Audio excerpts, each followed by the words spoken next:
So the sales room sessions are kind of a little bit of a teaser to my sales room tour that actually we've got running next month. But feel free to interact as much as you want during these quick sessions. How often are these going to be running, Jay? We're aiming to do it at least one a week, but there is a week where we can't fit one in, so we might try and get an extra session in that week somehow. We're trying to find space, but at least once a week at the moment for the next, I think, 5 or 6 weeks. Brilliant. So what I'm trying to do is actually just cover little bits. So as I said, a little bit of a teaser. So to actually get you along to the sales room session tour in September in the UK that I'm doing. But I do realise as well we have members all over on the academy, all over the world and things really. So I just want to kind of just put it on tour. But it basically gives us a good idea on kind of the basics. I've been making some short films for the Photographer Academy over the past few months as well, and they've been kind of dripping in. If you haven't actually had chance to go and see some of those yet, just go into the films, just clicking onto the business element, and then it should actually come up with things like what the client wants, the 12-week plan, the 14-day business plan. We've also got the sell, selling online, preparing for the viewing, setting up the viewing room. And in fact, it's setting up the viewing room I want to talk a little bit about today. So let's crack on with today's topics. And we're kicking it off with setting up the viewing room and preparing the client for the sales themselves. Jay's on the question panel. I think you've already had some questions through, Jay, anyway. Do you want to tackle some of those now? We can do, yes. So the question, obviously, a lot of people not always going to have the advantage of working in somebody's in their own viewing room. So how do we best, sell at the client's home? I guess is the question really. Do you think? Sorry, I'm not sure. You've gone a little bit weird. You have in sound. Do you think that means that they're selling in clients' homes? Oh yes, sorry, that's exactly what I meant. Obviously, we're talking about setting up a sales room, but we might not have that luxury, and they might be obviously doing the sales in the client's home, and the best advice for that situation. Okay, well then the first thing I'd definitely try and encourage you to do is take along samples, of course. Some of you will know that I've got the Xperience group, which is basically my group of professional photographers, some just beginning off, but some very successful already throughout the UK. We're up to 93 photographers in all now on that, and that's growing all the time. And some of them basically are location photographers. They don't have any premises. Obviously, they do all their work from home, but they're shooting on location and they're actually viewing at clients' homes. And the one thing that we make sure that they do is take along the right products for what they're selling to the client's home. So obviously I would tend to encourage you to be selling via projection, specifically if you've got a set up room, because we can get the image to be much bigger. But if you can't set up your own viewing room in your own home or your own business, then basically you just need to make sure that you're taking along all the right leads to basically plug into any television. That's the key thing with it. I know some photographers, they take along their own projector and their own screen. I think that's a bit overkill. And with the modern kind of television, I would say that if you're a photographer, let's say you're a child photographer and you're working on location, when you're kind of going through the viewing, you're explaining to the client, making the booking for you to go along to their home and actually do all that. Basically have a quick chat about their kind of television. Is it large televisions or small television? Obviously, if it's a small television, you're going to have to take some kind of other device to actually be selling much bigger. Because when we're setting up the viewing room, size is everything, I promise you. You might be able to see just in the background of me here, we've basically got two main products. So over this shoulder, we've basically got what is a 20-inch by 20-inch photograph in a kaleidoscope product. In fact, it's a floating image behind glass, and then it's basically got a black molding running around the edges. And basically that is what I call my icon range. So it's a very, very specific product. I love it to death. But of course it's not for everybody. Then over my other shoulder here, you can see what I've got, in fact, is a 2016 and then three 9x6s running down the side. And this is what is referred to as an installation as part of our collections that we sell. And this makes it much easier to kind of encourage clients to buy more, but also to actually buy in collections of images. So even if your product supplier doesn't offer these kind of products, then obviously you can kind of start to put things together. So when we're setting up the view room to begin with, the first thing that we need to look at is minimizing the product. Just by pure coincidence for a minute, if we're looking at the kind of the marketing image that we use in there, this is actually up in our main viewing room up here in Studio 2, in my studio here. And basically what we've got running is a 40-inch glass. That's the inner size of the overall glass size, so that includes the mount. And then by the side, we've actually got three 12:8 images kind of coming down here. So these are a framed glazed photograph. In fact, this is a Loxley's product. We're going to have a look at that now in a minute. And then basically we've got three 12:8, which is an edge print, which is a Loxley's product as well. And we sell these as an installation as well. So even though Loxley's isn't selling it as a kind of a collection of products in their own right, for me, that is something I've put together because it suits the style of photography and suits the type of client that I've got. So whether we want to hang them together or in separate rooms, it's a kind of an encouragement to actually kind of bring the client a little bit more variety. So before we go off and have a look at some products, the main thing would be is to make sure that we're not showing any small products in the background or in front of the client. So for instance, just behind me, again, over on the side, if I just kind of scroll over, I'll bring it out. I've basically got I'm sorry if you're watching this on catch up as it were, but this is a 10:8 desktop duo. It's one of our favorite products, and yes, we'd want to sell them, but in fact, the last thing we want it to have is in front of the client, because we don't want to think that's really what we're selling, it's just small images. Because once more, if we're looking now over my shoulder once more towards those two products, you can see that the client could get distracted and just think about buying for the desk instead of actually buying for the wall. Any questions, Jay, before I just whip off and actually start to talk about products specifically for the viewing room? The other questions that I have, I think you're going to touch on anyway, but the one main question that's come through a couple of times actually is how to combat, the low sales. I'm getting sales, but they're low. Okay. But I think you were going to touch on that anyway, I think was the plan. Yeah, okay, but I would say the first thing for the no sale, it often revolves around your prices being too expensive for the quality of your product.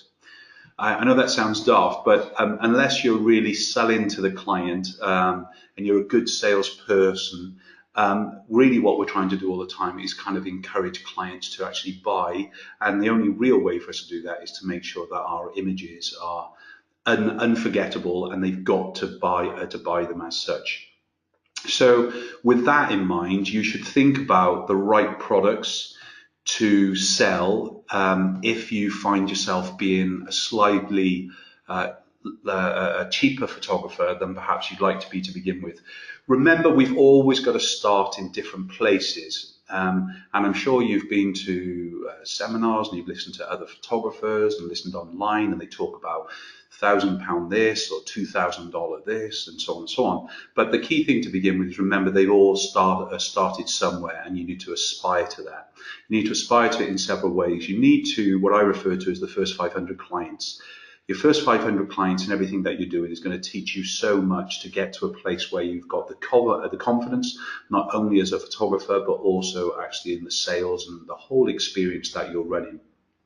I know I can see actually on the question panel, Jay's just had something through about the experience. We'll talk about that in a minute.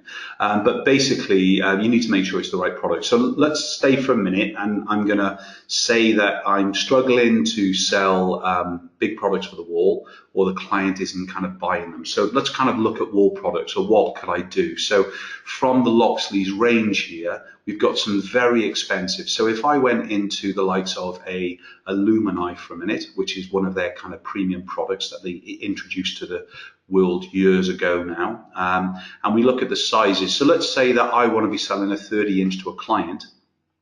Well, if you look at that, well, the 30-inch anyway is a champion product, which is great because that means Loxley's is already giving us a discount and they're encouraging us to sell at that bigger size. So by having that champion product at 30 by 20, it's costing us £105 plus VAT and £10 delivery. So for, what's that, 125, 27, 137, so less than 150 quid, we've got a product cost. So the first thing is that many photographers will go, okay, I've been told by Mark Cleghorn in the past that I need to charge ×5 or ×7. But that is when we're successful, that is when we're solid, we're structured, we're not desperate for money. In other words, we know what we're doing, we're happy in everything that it rolls, but if we ×5 everything, ×7 everything right at the start, you might have a problem.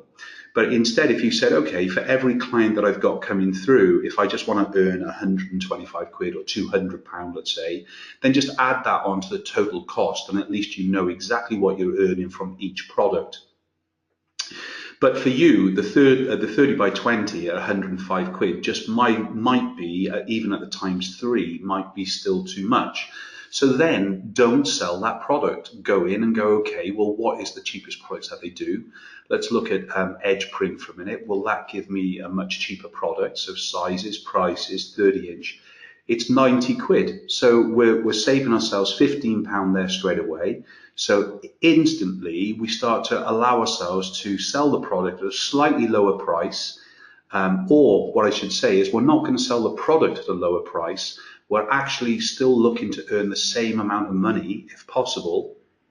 We're just choosing a slightly cheaper product for the client. Now, the Illumini is going to look $1 million compared to an edge print, but in fact, an edge print still looks great if you give it the right finish. So in the same way, when we're kind of setting up the viewing room, all we ever really need to kind of show to a client is a maximum of 7 products. That includes boxes and albums and so on with it. So I try and encourage 3 to 4 products for the wall tops. So if we're looking for a glazed product, we're going to be looking at framing. We'll get there now in a minute. But we're also going to be looking at other things. But the first thing I need to do is find that product that is right for me. So if I'm still going to be too expensive based on a 30 by 20 at 90 quid, I need to try and find myself a cheaper product.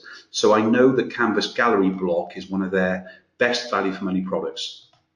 So if we go to 30 by 20 once more, and we look down here, basically, I'm not sure if you can see that clear on screen, Jay, can you see it? It's £58 and 58 pence. So then when we work out our price, and this is where the good old calculator comes out, yeah, you're basically your £58, 58 pence, sorry, 58 pence, Mark, 58.58 plus our 20%, so that's given us £11.71, I should say, in VAT. We add those together, that's £70.29p, plus our £10 delivery. That's our cost. So we know exactly what it's going to be. It's £80 for a 30-inch. That's a decent size image. That's quite a large image for the wall for many of you to be selling. And you might think, well, hang on a minute, I don't really want to be selling canvas images at all because it's a cheaper product. But unfortunately, if you're at the lower end of the pay scale, as it were, you need to find what your clients can afford, and you don't want to just lose profit by choosing too high a product to begin with. So let's remember the 30 by 20 for a minute. So if I go into framing now, and I go into the Heritage, which is one of my favorite products by them, and we look into the sizing and pricing with it, well, I need to look at an overall 30-inch, so it's 30 by 20. That's not the print size though, yeah? That's actually the glass size. That's £101. So in fact, what I would need is to have a 30-inch print, so the equivalent of what we just showed a minute ago, I'd actually need to actually have a 40 by 30. So if I put that into a 40 by 30 there, you can see the difference in the pricing that's kind of going from here. So the Deco frame is £175 plus VAT and delivery, whereas the Heritage looks amazing. That's £115 plus the VAT and delivery. So when we start to kind of really look at the products for the wall, you need to really make sure that you're choosing the right product for you, as is a 30 by 24 or a 30 by 20 even in a heritage, yeah? So that will give us a 20-inch print-ish, or 24-inch print inside. That's costing us only 66 quid. And it almost looks like it's just the wrong price, but with a single mount and everything else, that's what we get. So choose your products well all the time. Remember that Loxley's, Kaleidoscope, and 3XM are going to be on tour with us at the at the sales room tour. So when we're setting out our viewing room, what am I looking for? Well, the first thing has to be is that big image. Yeah. If you don't show a big image, basically we're never going to be able to actually sell it. So when we're setting out the viewing room, like you're seeing on the screen now, that's a 40-inch glass with the 3 kids in the frame. So that's what I need to actually make sure, because we're looking to actually sell a size smaller than that as our normal, i.e. 30-inch glass, without question. But I need to always make sure I've got a bigger one in the room to actually refer to. If you go and watch the setting up the viewing room, I talk you through all the kind of the spaces and how we've set it up specifically for family portraiture, and we'll talk about that even more on the next session in a week's time. So when we're talking about the installation like we are having here, the next thing is, okay, how am I going to put these images together? That's the key thing. So if we just went for a minute and we go, okay, let's go to kaleidoscopes for a minute. And these are a bespoke frame and production in UK with it. So if we look at the products and we look at alternative, and then we look at the box installations, we can start to see that the box installations show us this kind of image here on the left-hand side, then 3 smaller images. In fact, this is by one of our Xperience studios, Chrysalis. They're featured in this month's Big Photo magazine as well. So this, in fact, is a 30 by 20 as the big image, and these are 2 10 by 8s and a 10 by 10 in the middle, in fact, which is the IF11. That's my favorite installation of them all. But the one over my left shoulder, which is basically the 2016 version, as I was saying earlier on today, basically this is the 2016 and then 3 9 by 6 images. All right, so it's finding, now for me, that is a great way to show multiple images without making them look too big within the scene. So remember what I'm saying, the key thing is in this basics of setting up the viewing room, we'll talk it through quite at length actually on tour, and we'll make sure that you set it up in a perfect way, depends on the style of photographer that you are. So we're looking at the boudoir photographer, the fashion photographer, the child photographer, the baby photographer, and of course the family photographer that I'm on about now. So we're going to cover all that actually on tour. But the key thing for you is to make sure that you've got the right products for the viewing room, a maximum of 4 for the wall. Don't get carried away by having loads and loads. Any questions on that, Jay? Yeah, we have some questions. Would you be taking the larger product with you if you were visiting the client's home? Yes. And that's the great thing. Can I just say for a minute, Jay? Sorry to trouble you on that. Remember that the Loxley's products are not glazed. They have like an acrylic glass instead of physical glass. So Kaleidoscope use glass, Loxley's use a acrylic. So again, that's better to have. And in fact, the Heritage range is very, very similar to the Kaleidoscope Main, I think it's called. Brilliant. And how important is it to have a visual price list? And would that have been given to the client, say, prior to the actual sales session?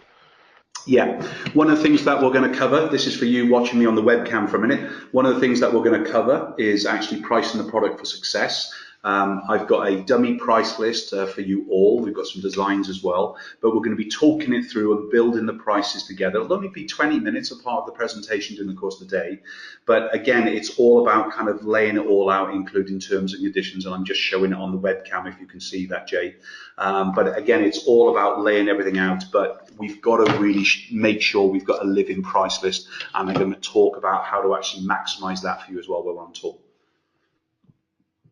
Brill. And the other question that we've had is about online sales, but I wasn't sure if you wanted to cover the next section before we looked at that.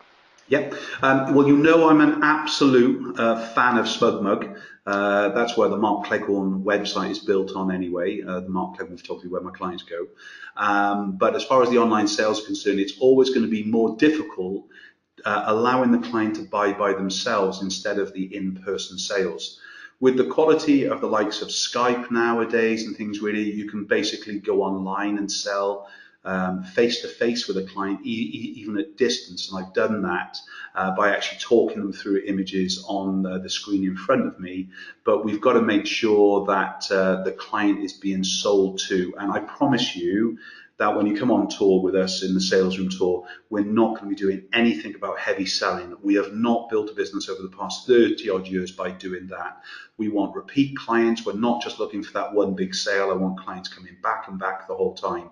So it's important for me to make sure that we don't do any hard selling. And all the techniques I'm going to be sharing with you on tour are all based around natural ways to get the client to actually spend more money. Brilliant, mate. That was a good question. Do Kaleidoscope do the printing themselves, or do you supply the print to them? I think it's optional, isn't it? It is, but obviously if you're using, one of my friends, they use Loxley's for all their print. The print is sent from Loxley's to Kaleidoscope directly, and Kaleidoscope put it into all the framing because of their sealed glass. But Kaleidoscope do offer an inclusive print product as well, if that's what you want. Again, just actually speak to one of the lawyers there at Kaleidoscope, and they'll kind of talk you all through their products. Brilliant, mate. And the other question I've got is actually about if you're a freelancer and a small-time business, do you recommend doing the taxes yourself, or do you hire somebody to help you do your tax for you? Tax? Accounting? Yeah. Oh, yeah, sorry. that's what. Yeah, so I might be joining us from somewhere else in the world, but. Yeah, no, we would always encourage you to use professionals, professional jobs like that and things really. The cost, I know it will be increased, but my accountant always says, in fact, they should pay for themselves each year. So in other words, the money that they're saving you in taxes should be covered, and most people would kind of actually say the same thing to you as well. Just don't try and save a couple of quid and make sure you're kind of being able to claim back everything you are before you're paying tax and things really. So I would always use a pro. All right, Jay. So let me talk about preparing the client for the sales for a minute. It's a good job that you talked about the price list, because often photographers are frightened of price lists. I'm not. Obviously, I don't want to kind of tell the client everything about what I'm doing, i.e. the prices before they go through the experience. And the reason being on that, basically, when you talk about, X amount for a desktop duo, because it's not their photographs in there, they've got no emotional attachment to it at that point. Now, remember, everything that we're doing as far as people photography is concerned, we are basically tugging on the emotional strings and how good we make them look. That is really what we're going to be selling to them. It's not the price of the product. The price of the product. Let's face it. We can, if we look at something like a photo book here, the cost is kind of nothing. So when we kind of just disappear off for a minute into the Loxley's pricing again, and we look at the products, so we look at books, and we look at, what am I looking for? Photo book. If we look at the cost of the photo books, it's nothing. So the 8x8 there is £13.75, And of course, I'm trying to sell that for 300 quid, let's say, and it doesn't really have anything to it, but it is a great way for a client to actually get most of their, or a lot of their images within here. And we're going to talk about maximizing the portrait album sale when we're on tour as well with it. Okay, so again, lots of little things that we're going to be sharing you how to actually maximize it and actually increase the sale without doing the heavy sale itself with it. But emotional attachment is key, and that's why it's very hard to put a price on that of say 200 quid when it's just a book that they can go online themselves and get printed for about 20 quid on kind of some of the other cheap consumer sites and things really. So we want to make sure that we're basically preparing for the client, and one of those involves the price list. And the way that the price list is set out and the pricing structure and the products that you offer is an art.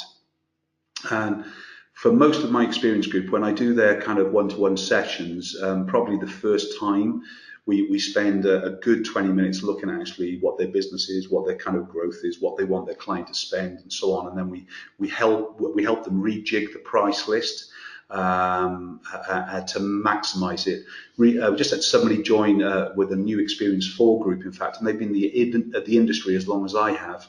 And they've hit that bit of a kind of a stumbling block where they've kind of maximized the sale and really not going upwards. They don't want to work any harder. They just want actually the client to actually spend a little bit more.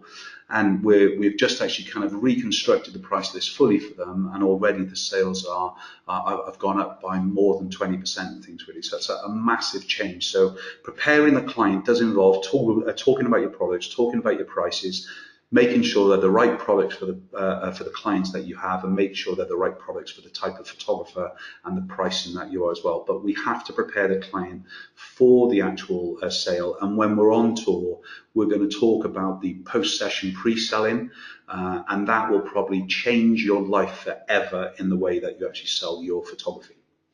Anything else you want to cover, Jay? No, you've actually, obviously, I jumped ahead there, didn't I? Because I asked you to talk about the price list and everything, which I knew you were going to cover. So I think I'm just double checking I haven't missed any. No, all the questions you've answered, pal. Okay, brilliant. So I think Jay's put out in the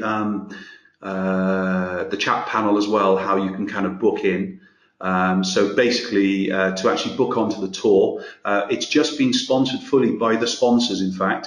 So the great news was it was going to be £129 per person, but it's come down to £49 now because Loxley's Kaleidoscope and 3XM have all taken their share of the cost of the room and everything else with it.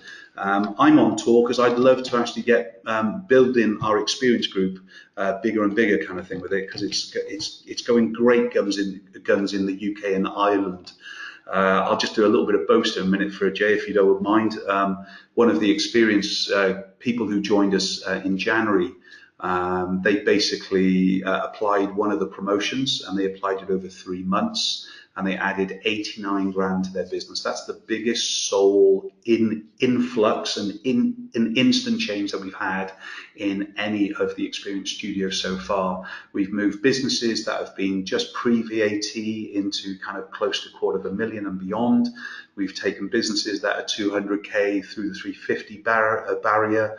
We've taken photographers who are basically on a knife's edge as far as the business, almost ready to close the door, into positive sales and positive accounts.